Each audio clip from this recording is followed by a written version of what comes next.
L'œuvre de l'auteur américain H.P. Lovecraft est souvent associée, notamment dans les manifestations artistiques récentes, à l'occultisme et au triomphe d'une histoire ancienne, à l'incapacité de l'être humain à comprendre ce qui lui est éloigné par le temps et l'espace.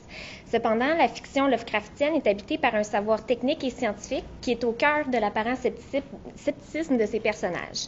C'est ce savoir qui, d'une certaine manière, contribue à leur destruction psychologique et physique. Parce que, confrontés à ce que la science ne peut comprendre, les personnages sentent le monde s'effriter sous eux et font l'expérience du sublime. Plus spécifiquement, la machine occupe, dans l'œuvre de Lovecraft, un rôle important.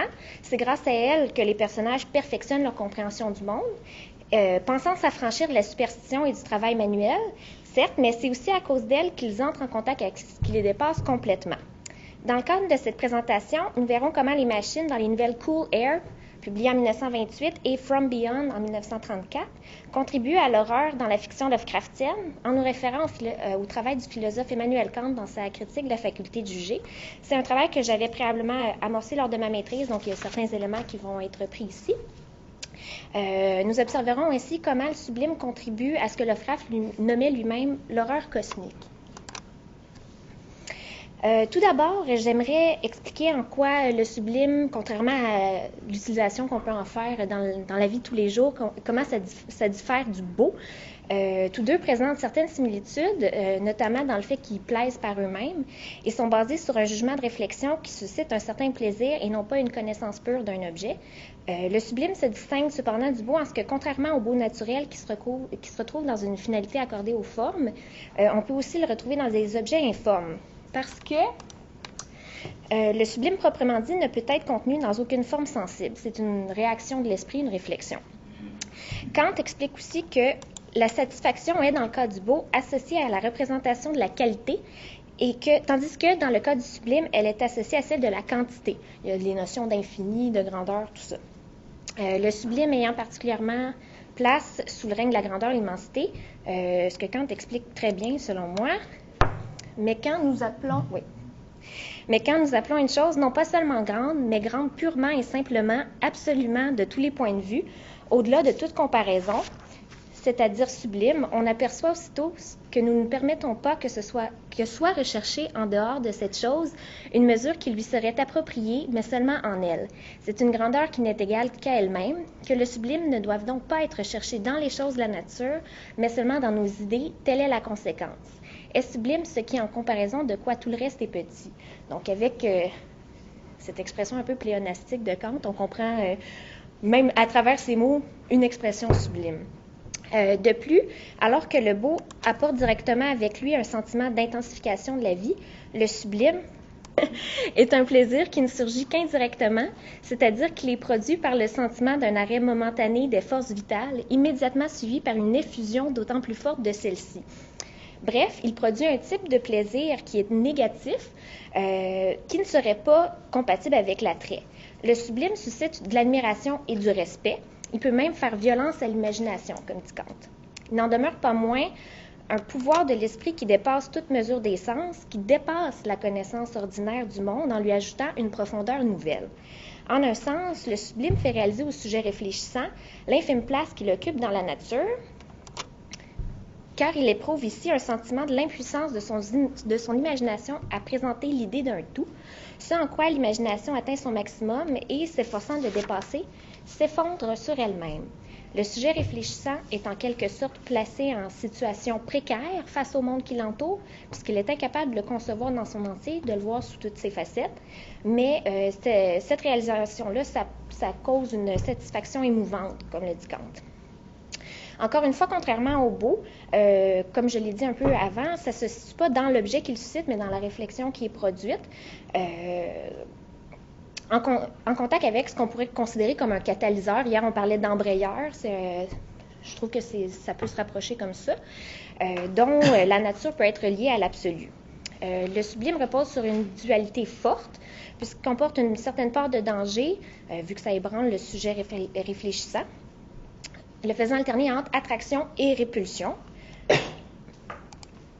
parce que ce qui déborde des limites de l'imagination constitue, pour ainsi dire, un abîme où elle a peur de se perdre elle-même.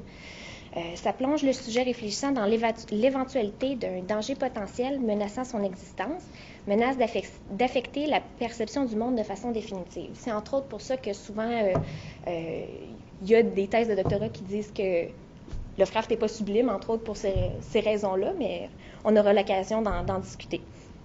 Ainsi, le sublime est totalement distinct du beau, mais comme il permet de penser l'infini, et même s'il ne permet pas de le saisir, c'est une expérience esthétique suprême qui défie la logique et qui peut être déplaisante. Or, la simple possibilité de l'esprit de ressentir ce type de sentiment ou de réflexion, ça confirme un peu le délice que le sujet réfléchissant peut éprouver parce qu'il est capable, dans le fond, même si ça admet son impuissance, le fait d'être capable de se penser comme impuissant, ça offre une certaine puissance. Donc, c'est un jeu là-dedans.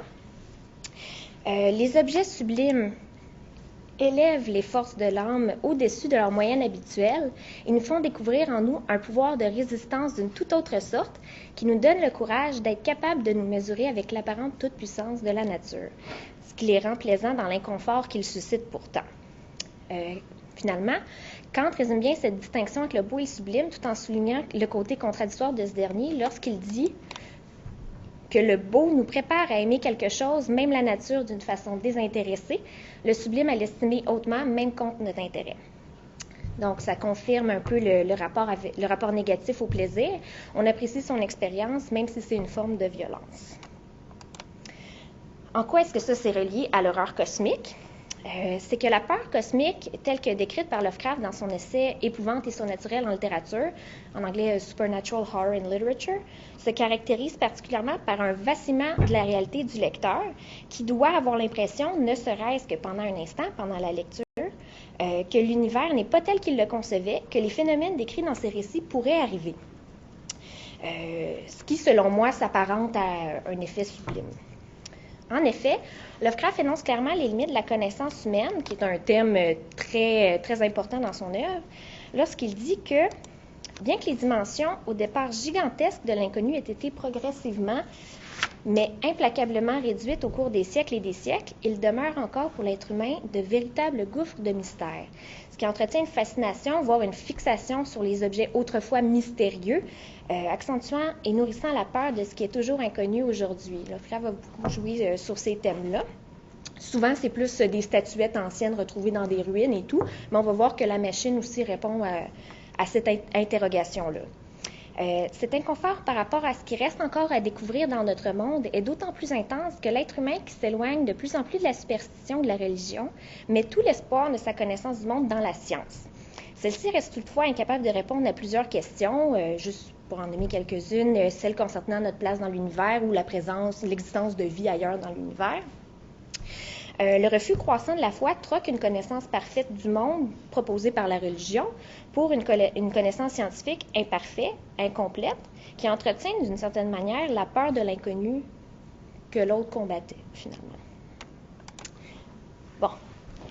Dans la nouvelle Cool Air, qui a été écrite en 1926 mais publiée en 1928, le narrateur emménage dans un appartement modeste à New York. Un jour, il est incommodé par la fuite d'un liquide provenant de son voisin du dessus, qui s'avère être de l'ammoniac qui provient d'une machine réfrigérante qui appartient au voisin en question, qui est un très vieux médecin vivant reclus chez lui. Peu après, le narrateur fait une crise cardiaque, se souvient que son voisin est un médecin, va le visiter, tout ça.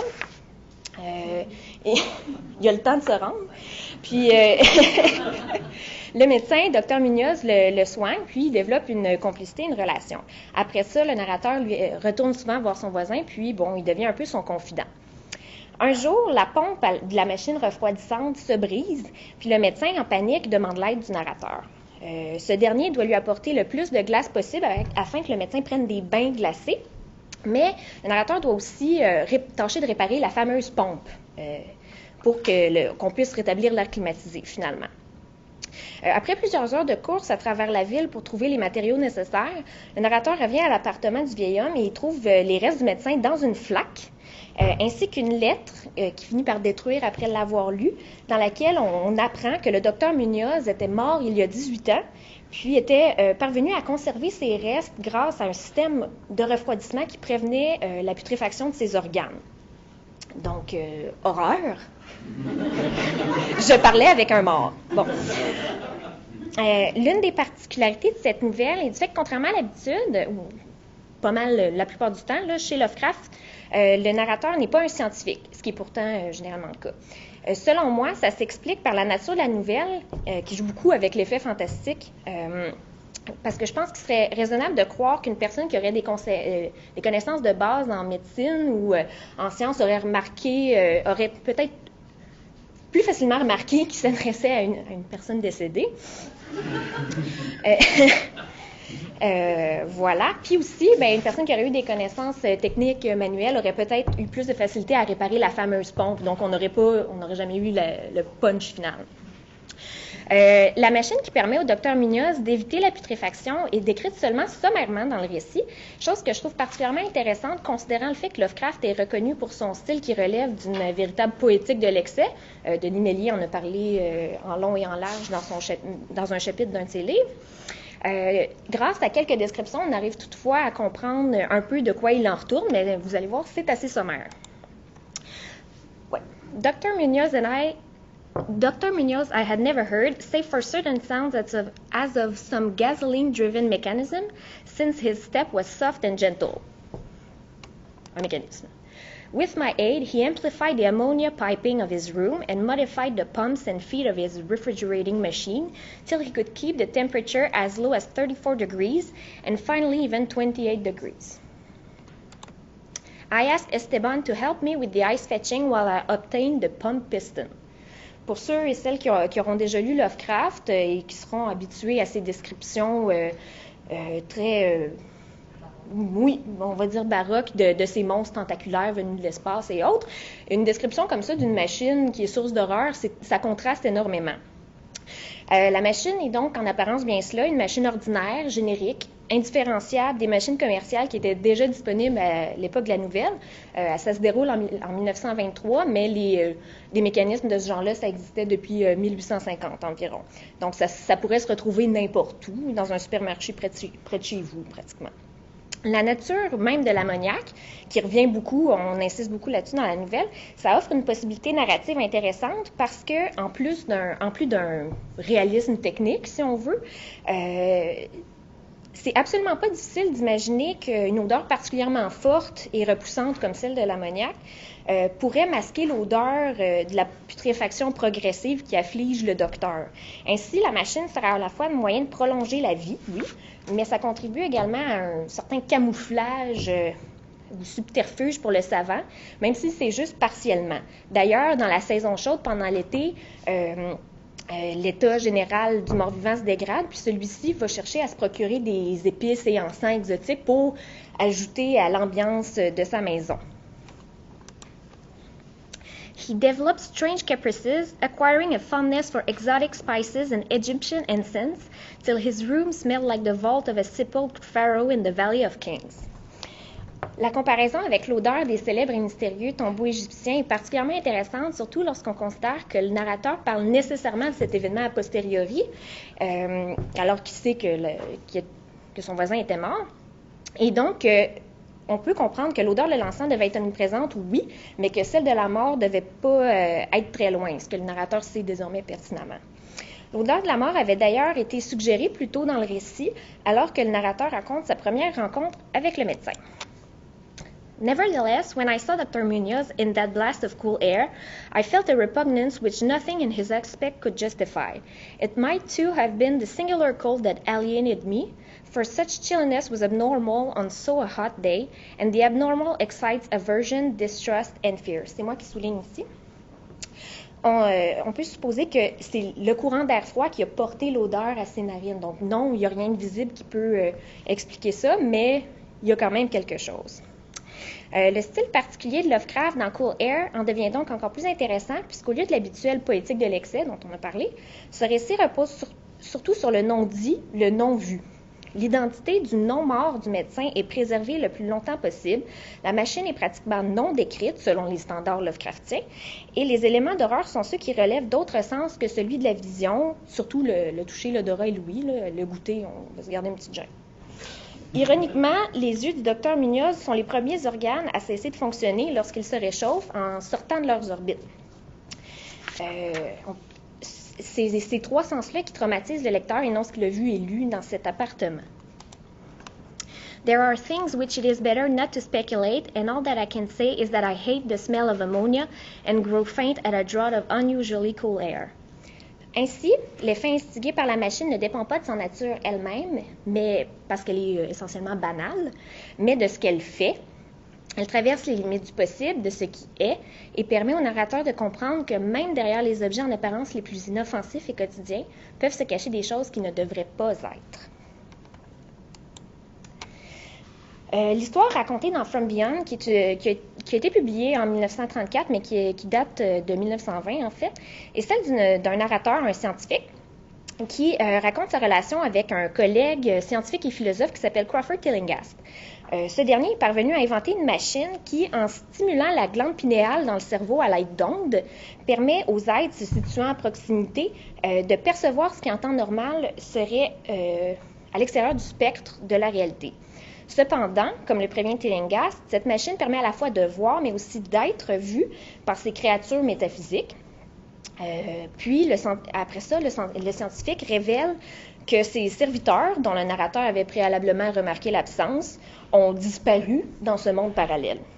Lorsque Tillinghast prévient le narrateur que la chose responsable de la disparition ou la mort de ses employés se situe derrière lui alors qu'ils ont actionné la machine, le narrateur prend peur et utilise son pistolet sur la machine. Le choc tue également le scientifique au même moment. Sans avoir été détruit psychologiquement par son contact avec la machine, le narrateur sait pertinemment qu'aucun retour n'est possible à la douce ignorance de ces mondes-là qui ne sont pas si parallèles que ça finalement, qui croisent sa propre réalité. C'est un résultat qui lui avait été prédit par Tillinghast en début de récit. I have always believed that such strange, inaccessible worlds exist at our very elbows, and now I believe I have found a way to break down the barriers. I am not joking. Within 24 hours, that machine near the table will generate waves acting on unrecognized sense organs that exist in us as atrophied or rudimentary vestiges. Those waves will open up to us many vistas unknown to anything we consider organic life. We shall see these things and other things which no breathing creature has yet seen. We shall overleap time, space, and dimensions, and without bodily motion peer to the bottom of creation. La mystérieuse disparition, mort des serviteurs est elle aussi intéressante parce que c'est en faisant le récit de cet événement-là qu'on révèle, ou qu'on apprend plutôt la folie qui a peu à peu gagné Tillinghast lors du développement de la machine, mais aussi le fonctionnement de celle-ci. Les formes révélées par cette dernière réagissent fort mal avec les différentes sources de technologie contemporaines, dont l'électricité, expliquant... Bon, puis ça explique entre autres pourquoi est-ce que la machine ne fonctionne pas à l'électricité. The electricity seemed to be turned off, and when I asked my guide, he said it was for a definite reason. It would be too much. I would not dare. He continued to mutter. I especially noted his new habit of muttering, for it was not like him to talk to himself. We entered the laboratory in the attic, and I observed that detestable electrical machine, glowing with a sickly, sinister violet luminosity. It was connected with a powerful chemical battery, but seemed to be receiving no current. Tillinghast mumbled that his permanent glow was not electrical in any sense that I could understand. C'est d'ailleurs l'électricité qui cause la perte des serviteurs, ceux-ci ayant allumé la lumière, malgré les interdictions de Tillinghast. Ça les aurait rendus plus visibles probablement aux créatures métaphysiques qui se retrouvent dans Beyond, dans l'autre monde. Le narrateur qui est forcé de tester cette machine-là, parce que c'est comme une espèce de vengeance de Tillinghast contre le narrateur, finalement, c'est ce qu'on apprend. Le narrateur entrevoit des formes venues d'ailleurs, mais qui font également, d'une certaine manière, partie de leur univers. Puis le récit de ces apparitions-là forme, dans le fond, la plus grande partie de la nouvelle. Donc voici quelques extraits. The sound softly glided into existence. It was infinitely faint, subtly vibrant, and unmistakably musical, but held a quality of surpassing wildness which made its impact feel like a delicate torture of my whole body. On voit vraiment plus l'effet sublime dont je parlais plus tôt. As I waited breathlessly, I perceived that both sound and wind were increasing, the effect being to give me an odd notion of myself as tied to a pair of rails in the path of a gigantic approaching locomotive. After After that, the scene was almost wholly kaleidoscopic, and the jumble of sights, sounds, and unidentified sense impressions, I felt that I was about to dissolve or in some way lose the solid form. Ainsi, la machine construite par Tillinghast s'avère être une machine métaphysique qui révèle ce qu'il aurait dû cacher, en référence assez ouverte au fameux Unheimlich. La référence à la glande pinéale est aussi intéressante dans le sens où il s'agissait pour le philosophe René Descartes du lieu de contact entre l'âme et le corps dans le cerveau. La machine inventée par Tillinghast permet à ceux qui l'utilisent d'entrevoir ce que Kant qualifiait de nouménal, en faisant l'expérience des limites de ce que notre connaissance nous permet de comprendre, car la connaissance dépend à la fois de l'objet et du sujet. Bref, cette machine expose l'existence bien réelle de ce qui nous dépasse fondamentalement, ce qui dépasse le mondain. Ainsi, le narrateur, qui détruit la machine à la fin du récit, causant la mort de son créateur et de cette dernière, en tant que survivant à l'expérience, qui est certainement horrifique, prend toutefois conscience de ses propres limites, des limites de sa perception en tant qu'être humain, et se met à repenser sa place dans l'univers, un univers mystérieux qu'on ne peut connaître tout à fait, et va même jusqu'à dire qu'on ne devrait pas chercher à connaître ou à comprendre. Dès le début du récit, on apprend le jugement que le narrateur fait sur son ami scientifique lorsqu'il dit ceci. That Crawford Tillinghast should ever have studied science and philosophy was a mistake. These things should be left to the frigid and impersonal investigator, for they offer two equally tragic alternatives to the man of feeling and action: despair, if he fail in his quest, and terrors unutterable and unimaginable if he succeed. La peur cosmique traite particulièrement du malaise causé par le savoir scientifique lors de l'irruption de ce qu'on ne peut comprendre et qui dérange encore plus qu'avant. Comme croire aux démons et autres fantômes n'est pas conforme à leur valeur, les personnages des nouvelles Lovecraftiennes sont confrontés à la peur cosmique et sont doublement affectés par les manifestations surnaturelles. D'un côté, elles ne sont pas censées exister et menacent à la fois leur santé physique et psychologique. Mais, de l'autre côté, leur présence révèle une connaissance imparfaite du monde offerte par la science, reléguant l'être humain au rôle d'observateur passif de forces inconnues qu'il ne peut espérer comprendre et encore moins contrôler.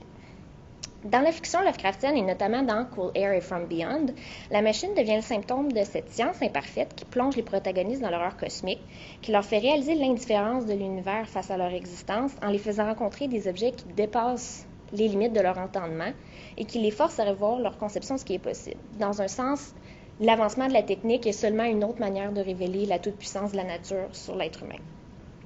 Les deux narrateurs des nouvelles étudiées aujourd'hui survivent à la révélation du nouménal et peuvent ainsi raconter leur histoire remplie de mystères, leur expérience du sublime et de l'horreur cosmique. Mais que ce soit celui de Cool Air qui détruit immédiatement la note du docteur Munoz après l'avoir lu, ou celui de From Beyond qui tue la machine dans un certain sens, ils ne parviennent pas à garder le silence sur cette vérité qui les hante, que certaines choses devraient demeurer cachées, inconnues, que certaines limites ne sont pas faites pour être transgressées et que la science et le savoir qu'elle peut apporter risquent de nous détruire. Merci!